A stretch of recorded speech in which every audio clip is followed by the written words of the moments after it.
Umat Maya Katolikpedia, Anda sedang berada di program terbaru Katolikpedia, yaitu Berkat Mini, akronim dari Berita Katolik minggu ini. Dalam program ini, tim Katolikpedia merangkum berita-berita penting dalam Gereja Katolik selama sepekan terakhir. Supaya Anda tidak ketinggalan informasi terupdate, silahkan subscribe channel Katolikpedia terlebih dahulu. Dan setelah menonton nanti, Anda perlu membagikan video ini agar berita-berita baik didengar juga oleh semua umat Katolik di seluruh dunia. Berita pertama dalam Berkat Mini kali ini adalah: di tengah ancaman virus corona, umat Katolik di Inggris sama-sama berdoa, mempersembahkan kembali Inggris ke dalam lindungan Bunda Maria.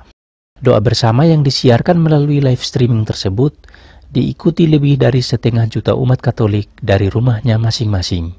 Dalam doa bersama itu, umat Katolik Inggris mendaraskan doa penyerahan Inggris kepada Bunda Maria. Doa tersebut menegaskan kembali status Inggris sebagai Dowry of Mary, gelar yang berasal dari abad ke-14.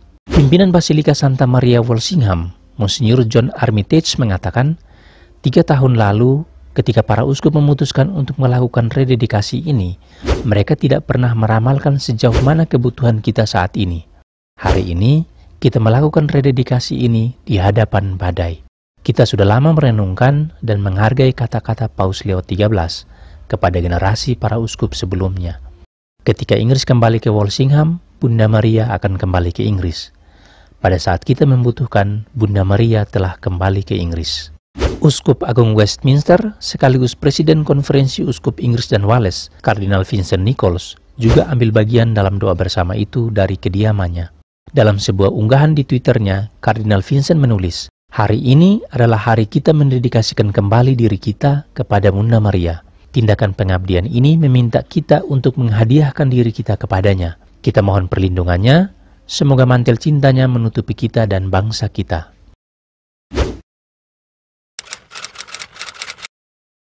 Vikaris Jenderal Paus Fransiskus untuk Keuskupan Roma, Kardinal Angelo De Donatis, dinyatakan positif corona. Sejak 31 Maret lalu, Kardinal kelahiran 4 Januari 1954 itu sudah dirawat di Rumah Sakit Gemelli, Roma, Italia. Untuk diketahui, Kardinal De Donatis adalah wakil paus yang bertanggung jawab dalam tugas-tugas penggambalaan Keuskupan Roma.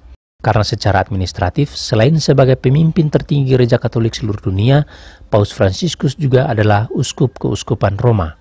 Sebagai paus, Paus Fransiskus memiliki tahta di Basilika Santo Petrus dan tinggal di Istana Kepausan yang berada di dalam tembok Vatikan.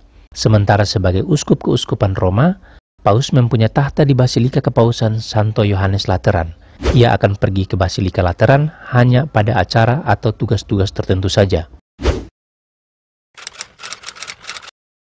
Tepat pada 2 April 2020 kemarin, Gereja Katolik Dunia mengenang 15 tahun meninggalnya Paus Yohanes Paulus II. Paus asal Polandia itu meninggal pada 2 April 2005 pada usia 84 tahun. Ia menjabat sebagai pimpinan tertinggi Gereja Katolik Dunia mulai dari 16 Oktober 1978 hingga 2 April 2005. Paus Yohanes Paulus II tercatat sebagai salah satu paus terlama dan terbesar dalam sejarah modern Gereja Katolik. Ia pernah mengadakan perjalanan apostolik ke Indonesia, yakni pada 8–12 Oktober 1989. Ketika itu, ia singgah di 5 kota di Indonesia, yakni Jakarta, Yogyakarta, Medan, Maumere, dan Dili. Gereja Katolik Argentina memperingati 500 tahun misa pertama di wilayah Argentina. Tercatat, misa pertama di negara asal Paus Fransiskus itu terjadi pada tahun 1520. Misa syukur mengenang sejarah tersebut dipimpin oleh Uskup Rio Gallegos, Monsinyur Jorge Garcia Cuerva pada 1 April 2020 di Puerto San Julián, Santa Cruz, Argentina. Misa ini disiarkan secara online tanpa kehadiran umat.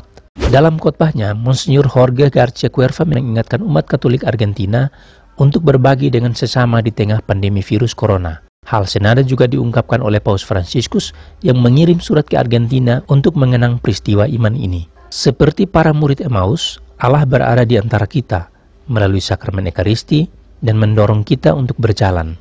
Kehadiran Yesus dalam Ekaristi yang menemani kita lebih dari 500 tahun adalah sakramen perjanjian antara Allah dengan kita umatnya.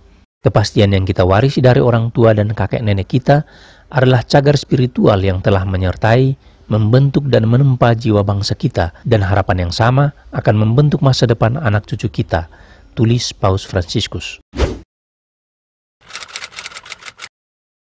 Tahta Suci resmi memperpanjang masa lockdown Vatikan hingga 13 April 2020. Itu artinya, perayaan Trihari Suci nanti di Basilika Santo Petrus Vatikan yang berlangsung dari tanggal 9 sampai 12 April 2020 akan dirayakan tanpa umat. Misa selama Paskah yang dipimpin oleh Paus Fransiskus akan disiarkan secara online. Sejak 3 minggu lalu, Basilika dan alun-alun Santo Petrus, Museum Vatikan, dan beberapa kantor publik lainnya di dalam Vatikan telah ditutup. Semula dijadwalkan berlangsung hanya sampai 3 April. Namun, karena wabah COVID-19 yang tak kunjung selesai, akhirnya masa lockdown diperpanjang. Hingga sekarang, terkonfirmasi ada 7 kasus positif corona yang menjangkiti romo dan karyawan di lingkungan Vatikan. Demikian berita Katolik minggu ini, disampaikan dari sebuah kamar kecil tak jauh dari gereja. Semoga terdengar sampai ke segala penjuru.